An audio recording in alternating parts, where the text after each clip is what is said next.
उत्तर प्रदेश की योगी सरकार ने विधानमंडल के दोनों सदनों में वित्तीय वर्ष 2021-22 के लिए 5,50,000 करोड़ रुपए का भारी भरकम बजट पेश किया। सूबे के इतिहास का ये पहला बजट था जो पेपरलेस था। इस दौरान सूबे की सरकार ने अपना 5वां व आखिरी पूर्ण बजट पेश करते हुए सरकार ने चुनावी साल में मिशन 2022 के लक्ष्य पर पूरा ध्यान दिया और बजट में सारे जतन भी किए। कोरोना महामारी का तीखा दंश झेलने के बावजूद भी सूबे के विकास की बड़ी लकीर खींचने की सरकार ने कोशिश की और हौसला दिखाते हुए बुनियादी ढांचे को विकास की रफ्तार देने के लिए धन वर्षा की। वहीं श्रमिकों, महिलाओं, किसानों और युवाओं को सौगात देने के लिए भी सरकार ने खजाना खोला। तो कोरोना आपदा से सबक लेते हुए सरकार ने कोविड टीकाकरण सहित स्वास्थ्य सुविधाओं को मजबूत करने के लिए भी कई ठोस कदम उठाए। यह बजट एक नई आशा, एक नई ऊर्जा और उत्तर प्रदेश की नई संभावनाओं को उड़ान देने का एक माध्यम बनेगा। खासतौर पर हर घर को नल, हर घर को बिजली, हर गांव में सड़क और हर गांव को डिजिटल बनाने के संकल्प के साथ ही हर खेत को पानी और हर हाथ को काम देने का संकल्प इस बजट में निहित है। यह बजट प्रदेश के गांव, गरीब, किसान, नौजवान, महिलाएं और समाज के प्रत्येक तबके का प्रतिनिधित्व करने वाला यह बजट है। आत्मनिर्भर उत्तर प्रदेश की भावना के अनुरूप यह बजट है। इसमें रोजगार की व्यवस्था, सभी वर्गों के उत्थान का इरादा, वंचितों, शोषितों एवं युवाओं के सुंदर भविष्य की रूपरेखा और उत्तर प्रदेश के नव निर्माण की संरचना भी इस बजट में निहित है। मिर्जापुर के चुनार में गरीब किसान की बेटी ने मिसेज इंडिया प्रतियोगिता का खिताब अपने नाम करके गांव का नाम रोशन कर दिया। किसान की बेटी की इस उपलब्धि से जहां गांव को बेटी पर नाज है, तो गुंजन का परिवार भी बेटी की सफलता से गौरवान्वित है और लोग मिठाई बांटकर खुशी का इजहार कर रहे हैं। बता दें कि मिसेज इंडिया प्रतियोगिता में सफलता हासिल करने गई गुंजन की प्राथमिक शिक्षा NBN स्कूल से हुई, तो वहीं जिले में ही उन्होंने आगामी शिक्षा हासिल की और PHU से साल 2016 में स्नातक की डिग्री को हासिल किया। इसके बाद फैशन डिजाइनिंग के क्षेत्र में डिप्लोमा भी हासिल किया। गुंजन विश्वकर्मा ने वीडियो कॉल के दौरान प्रसन्नता जाहिर करते हुए इस खिताब का श्रेय अपने पति अमित शर्मा को दिया, तो साथ ही माता पिता और दादा दादी व विद्यालय परिवार के अध्यापकों का भी आभार व्यक्त किया। बहुत अच्छा लग रहा है सर, बहुत ज्यादा अच्छा लग रहा है। मैंने अपने घर का, अपने गांव का, अपने ससुराल का सबका नाम रोशन किया है। मुझे बहुत अच्छा लग रहा है। इसका श्रेय किसको देना चाहेंगे आप? इसका मैं अपने हस्बैंड को देना चाहूंगी, क्योंकि उन्होंने मेरे साथ हमेशा खड़ा रहा है। उन्होंने मेरे सपने को अपना सपना समझा और ये फिक्र होने दिया कि शादी के बाद औरतें सिर्फ घर ही संभाले नहीं। उन्होंने ये कहा कि तुम्हारा सपना है, तुम उसे पूरा कर सकते हो। तो मेरा सबसे ज्यादा श्रेय मैं अपने हस्बैंड को देना चाहती हूँ, अपने मम्मी पापा को देना चाहती हूँ और अपने पूरे परिवार को देना चाहती हूँ, जो बचपन से लेके मुझे सपोर्ट किया है और उसका मतलब सपोर्ट किया है और मुझे वहां तक पहुंचाया है मेरे हस्बैंड ने। तो मैं अपने परिवार और अपने हस्बैंड को ज्यादा श्रेय देना चाहती हूँ। और आगे चल के क्या करना चाहती हैं? आगे चल के मैं पहले तो इसी लाइन में मैं सबको एक मैसेज देना चाहती हूँ कि कोई भी हो, चाहे वो औरत हो, लड़की हो, हमेशा अपने सपने को जरूर पूरा करे, अपने लिए जरूर जिए। क्योंकि औरतें क्या है कि बचपन से लेके शादी के बाद तक सिर्फ अपने परिवार के लिए जीती हैं, अपने लिए जीना भूल जाती हैं, अपने सपनों को दबा देती हैं।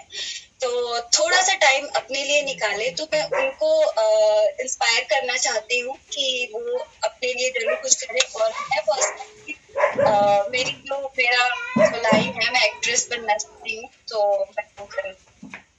जी मुझे बहुत अच्छा लग रहा है। मेरी बिटिया ने जो है जो खिताब पाई है वो इस मीडियम मध्यम वर्गीय परिवार से उठ करके जो है वहाँ तक पहुँची है। हम लोग बहुत खुश हैं। पूरा हमारा परिवार है, पूरा गांव है यहाँ पर। आप जैसे मीडिया लोग हैं, हमें देख करके बहुत खुशी हो रही है। आपको कैसे जानकारी हुआ, कब हुआ है? ये हम लोगों को बिटिया ने जो है कॉल करके बताई थी कि पापा जी हमारा जो है यहाँ तक 17, 18, 19, 20 में जो है इवेंट है। और उन्होंने लाइव भी बताया था कि BPR एंटरटेनमेंट पर जो है ये लाइव आएगा और आप देखिएगा। तो हम लोगों ने देखा और जिस समय जो है ये मिसेज इंडिया की अनाउंस हुआ, हम लोग हमारे खुशी के मारे जो है झूम उठे। क्या संदेश देना चाह रहे हैं अपनी बेटी मैं के लिए? संदेश बेटी को यही देना चाहते हैं कि बिटिया, हम लोग का आशीर्वाद तो है ही, दिन दुना रात चौगुना तरक्की मिले आपको। और जिस आसमान को छूना चाहो तुम, पल भर में ही उसको छू लो। किस संघर्ष के साथ आप लोगों ने इतना संघर्ष तो मेहनत किया था हम बेटी लोगों को? ने बहुत ही अपने गरीबी में जितना हम लोग झेल लिए हैं, जितना झेलते आए हैं। फैशन डिज़ाइन से पढ़ाना बहुत नामुमकिन होता है। एम्बिशन इंस्टीट्यूट ऑफ टेक्नोलॉजी में हम एक छोटे से पद पर कार्यरत हैं, लैब टेक्नीशियन के पद पर कार्यरत हैं। हमारे डायरेक्टर विवेक मिश्रा जी जो है उनका बहुत बड़ा योगदान रहा, सहयोग रहा कि उन्होंने एज ए स्कॉलरशिप में उसको पढ़ाने का मुझे सहयोग किया और कहा कि जयप्रकाश जी आप जो अपने बिटिया को ले आइए और मैं पढ़ाऊंगा। जो हो सकता है आप देना, नहीं दोगे तो भी अच्छा है, दोगे तो भी अच्छा है। मैं उनका भी बहुत ढेर सारा धन्यवाद देना चाहता हूँ। ये शुरुआत तो 4-5 महीने से ही था। उसने फॉर्म फिलअप किया तो मुझे बताया कि माँ मैंने ये किया है। तो मैंने कहा नहीं बेटा, आप आगे बढ़ो, जो आप कर रहे हो आप भरो, आगे बढ़ो, उसमें पार्टिसिपेट करो। जो होगा सो ऊपर वाला होगा, मगर आप अपने टैलेंट को मत छुपाओ, आप उसमें जाओ और आगे बढ़ो। और फिर उन्होंने उसमें ऑडिशन दी। इसके बाद में वो फाइनलिस्ट हो गई तो उन्होंने मुझे फिर खबर दिया कि माँ मैं फाइनलिस्ट में चुनी गई हूँ, मैं टॉप 40 में मैं चुन गई हूँ। तो मैंने कहा बधाई हो बेटा, आप आगे बढ़ो और आगे बढ़ो और अपने पर वो करो, आप पीछे मत हटना। माँ बहुत बहुत धुरंधर लोग यहाँ पर हैं, मैं कैसे कर पाऊँगी? कि नहीं बेटा कोई नहीं है, अपने टैलेंट को पहचानो और आप आगे बढ़ो। तो फिर उन्होंने बताया कि ये 17, 18, 19 को उनका इवेंट है, 20 को, तो आप लाइव देखो उनकी। ठीक है बेटा मैं देखूँगी। और मैंने देखा और मैं 3-4 दिन का लाइव वो देखा पूरा। और रात को मैंने देखा तो मुझे थोड़ी सी क्या बहुत ही ज़्यादा मैं एक्साइटेड थी कि मैं देख नहीं पा रही थी, मैं बस सुन रही थी क्योंकि मुझे देखने की शक्ति नहीं थी कि क्या वहाँ हो रहा है। तो मैंने देखा, अरे सुना, बस सुना। तो लास्ट मोमेंट पर तो मैं गिरी गई। और जब नाम गुंजन की अनाउंस हुई तो मैं इतना रोने लगी कि लोग बोल रहे हैं कि तुम रो क्यों रही हो। तो मैंने कहा ये खुशी की आंसू है, कोई शब्द नहीं मिल रहे हैं कि मैं उसकी बयां कर सकूं और कोई जबान पर शब्द नहीं। अभी तक मैं खुशी जाहिर करने के लिए मेरी जबान लड़खड़ा रही है।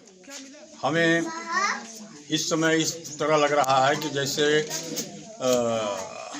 अपनी हम धन्यभाग्य समझें कि यहाँ पर जो एक हस्तियाँ आप और आप लोग जुटे हुए हैं, वो हमारी बिटिया के लिए जो है बहुत ही गौरवान्वित कार्य हो रहा है। और यह सब देख करके मेरे हर्ष का कोई ठिकाना नहीं है। क्या मिला है गुंजन को? गुना को मिला है मिसेस इंडिया का अवार्ड। पेपर के माध्यम से मुझे मालूम हुआ कि ग्राम सभा गौरा में गुंजन विश्वकर्मा, पिता उनके जयप्रकाश विश्वकर्मा जी हैं।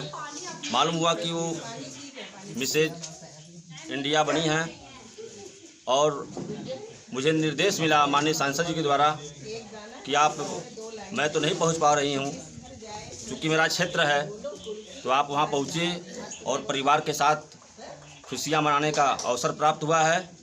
और मुझे गर्व महसूस हो रहा है कि इस ज़िले की सांसद बहन अनुप्रिया पटेल जी हैं और उनके सानिध्य में यह क्षेत्र जो है विकास कर रहा है और उनके सुविधा के द्वारा या उनके नेतृत्व की क्षमता के द्वारा जो यहाँ की बच्चियाँ जो है आगे बढ़ रही हैं, इससे बड़ा खुशी हमें क्या हो सकती है। और इनके माता पिता को मैं कोटि कोटि बधाई देना चाहता हूँ कि आप जैसे माता पिता अगर हों तो जिले का नहीं पूरे प्रदेश का विकास हो सकता है। बच्चियाँ जो है अच्छे, चाहे वो डॉक्टरी हो, चाहे मिस यूनिवर्स हो, चाहे इंजीनियरिंग हो, हर क्षेत्र में बच्चियाँ आगे बढ़ेंगी। और मैं बच्ची के अभिभावक और विद्यालय के जितने जहाँ से पढ़ी है उन शिक्षकों को भी बधाई देना चाहता हूँ कि ऐसे शिक्षक समाज में अपना नाम स्थापित कर रहे हैं। और जिस कॉलेज से बिटिया पढ़ी है उस कॉलेज के प्रिंसिपल, प्रबंधक, टीचर को भी बार बार बधाई और जो है ढेर सारी शुभकामना देता हूँ। और देख रहे हैं कि क्षेत्र के सारे गणमान्य व्यक्ति यहाँ उपस्थित हुए हैं और गांव में एक खुशनुमा माहौल है, जश्न हो रहा है। बलरामपुर के उतरौला में संगीत में श्री राम कथा के 6वें दिन युवा संत सर्वेश महाराज के मुखारबिंद से बाल्यकाल प्रसंग का वर्णन किया गया। इस दौरान भगवान राम के बाल्यकाल का चरित्र भक्तजनों के सम्मुख रखा गया। तो वहीं मुख्य अतिथि के रूप में सदर विधायक पलटू राम के साथ जिला मंत्री भाजपा ब्रजेंद्र तिवारी के साथ अन्य गणमान्य नागरिक मौजूद रहे। जहाँ सैकड़ों की तादाद में भक्तों ने कथा का श्रवण किया तो वहीं कथा उपरांत प्रसाद का भी आनंद लिया। तो धीरेन्द्र प्रताप धीरू ने सभी भक्तजनों का आभार भी जताया। संभल के गुन्नौर थाना में एडीजी अविनाश कृष्ण द्वारा पिंक चौकी का उद्घाटन किया गया। इस दौरान महिला सुरक्षा के लिए संचालित मोबाइल वैन को भी एडीजी ने हरी झंडी दिखाकर रवानगी दी। तो साथ ही महिला पुलिस कर्मियों को आवश्यक दिशा निर्देश भी दिए। तो वहीं सरकार की महिला सुरक्षा के लेकर नीतियों को भी बताया गया। ये पिंक चौकी का उद्घाटन आज किया गया सभी महिला आरक्षी और सब इंस्पेक्टर की उपस्थिति में। इसमें जो सर्किल, गुन्नौर सर्किल की जो 3 थाने हैं उनकी जो लेडीज़ हैं, माताएं, बहनें हैं, उनकी जो भी समस्या है वो आकर के बिना किसी संशय के, बिना किसी उसके बता सकती हैं। और उनकी समस्या को सुन करके अगर उसमें FIR लिखने की आवश्यकता होती है उस थाने को रेफर किया जाएगा। अगर हस्बैंड वाइफ का डिस्प्यूट है तो परामर्श केंद्र में रेफर कर दिया जाएगा। मौके पे जा करके तुरंत जांच कर ली जाएगी और जो भी बेस्ट पॉसिबल प्रिवेंटिव एक्शन है या सब्सटेंटिव एक्शन है वो उसमें किया जाएगा। फिर एक मोबाइल की भी यहाँ पे फ्लैग ऑफ किया गया सेरेमनी, जिससे मोबाइल घूमती रहेगी और जहाँ पे एंटी रोमियो की आवश्यकता होती है स्कूल कॉलेजों पे या कोचिंग इंस्टीट्यूट्स पे या बाज़ार में, वहाँ पर वो गाड़ी खड़ी रहेगी। और जिस भी किसी बच्ची के साथ कोई घटना होती है तो तुरंत उसको संपर्क करके हेल्प ले सकती है। संभल में एसडीएम दीपेंद्र यादव और सीओ अरुण कुमार के नेतृत्व में अतिक्रमण अभियान को चलाया गया। इस दौरान चौधरी सराय पुलिस के सामने सड़क चौड़ीकरण को लेकर कार्रवाई को अंजाम दिया गया। तो वहीं जिन लोगों ने अतिक्रमण कर रखा था उनको प्रशासन ने नोटिस देकर कार्रवाई को अंजाम दिया, जिसमें बिलसी बदायूं मार्ग से चौड़ीकरण किया गया। ये बिजनौर बदायूं का मार्ग है और जिसका चौड़ीकरण हो रहा है। चौड़ीकरण के जद में जो भी मकान, दुकान, जो भी प्रतिष्ठान आए हुए हैं उनको हटाया जा रहा है, सारे अवैध अतिक्रमण को, जिससे कि सड़क जो है चौड़ी बनाई जा सके। कितने लगभग जो सर अभी तो कुल पहले ठीक बता पाना मेरे लिए ठीक नहीं, अभी संभव नहीं है, लेकिन यहाँ तक मैं समझता हूँ 50 से अधिक अतिक्रमण चिन्हित किए गए जिनको हटाया जा रहा है।